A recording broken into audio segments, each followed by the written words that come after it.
You know, I wasn't always such a nice guy. Over the years, though, I've matured a little bit, and I think I have part of the solution to our COVID-19 problem.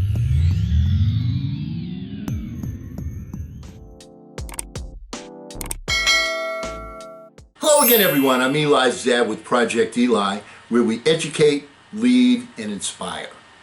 And you know, I'm kind of reminded when I thought of what the solution is to our issue, what our quote-unquote problem, our unsolved opportunity is.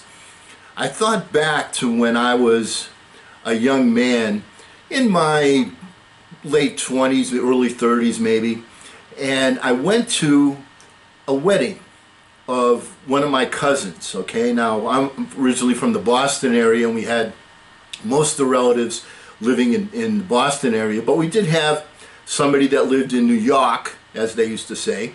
He's from New York, all right? And one of my cousins, a beautiful, beautiful, at that time girl, now woman, who had the capability of being a model, tall, thin, just absolutely gorgeous girl, was getting married.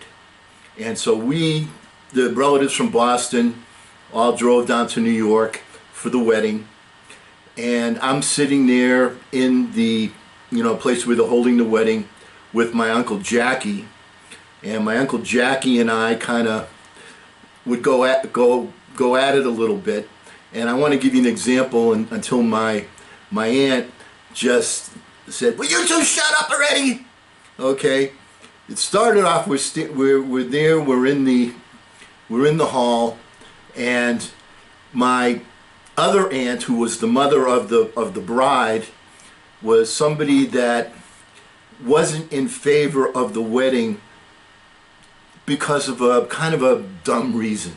All right, and the reason was that finally she gave in and so on, but there was a lot of talk, and as there is in a lot of families, gossip.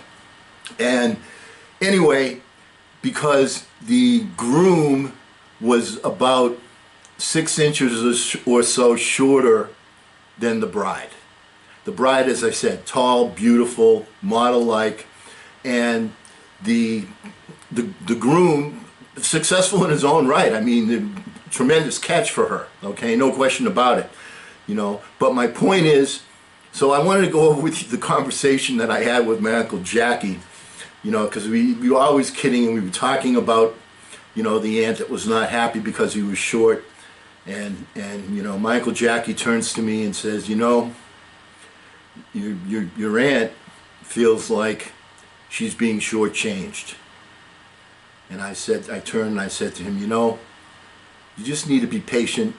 Everything's going to be starting very shortly. And then my Uncle Jackie said, the groom loves to play baseball. Guess what position he liked to play? I said, shortstop?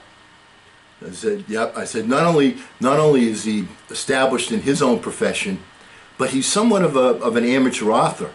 And you know what he likes to write? My Uncle Jackie said, short stories? And I said, and then he said to me, by the way, do you know what they're serving for dessert, don't you? I said, what? He said, shortcake. And the other thing he said, he's getting married, he's not wearing his glasses. Normally he wears glasses, but for the wedding, because of all the pictures they're taking, he's not going to be wearing his glasses. You know why he needs those glasses, don't you? I said, why? He goes, because he's short-sighted, that's why. And he said, after this is over, if I don't like the food, I'm going to go to McDonald's. I'm going to get hamburger and fries, and you know how he likes his fries cooked. And Uncle Jackie said, shortening? I said, yep. And finally he said to me, after this is over and we have the big party, it's going to be nice outside. Everybody is going to be wearing, guess what? And I said, shorts. And at this particular point, my aunt screamed at both of us and said, will you just stop it? But here's my point, okay? We live in a society of shortcuts. We have to do everything right now, right away. That's the difference between where we are on this COVID-19 and where the rest of the world is, the people that are doing well, because they didn't take the shortcuts. What do I mean by that?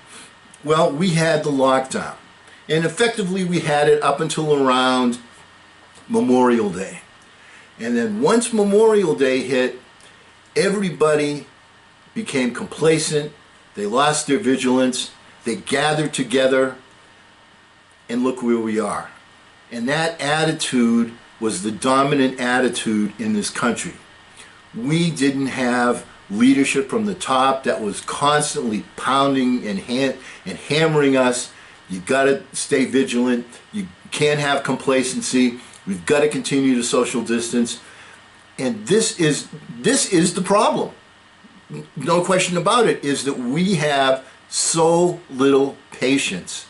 And in this particular scenario, patience is the key. We need to establish the right activities. We need to establish them in concrete.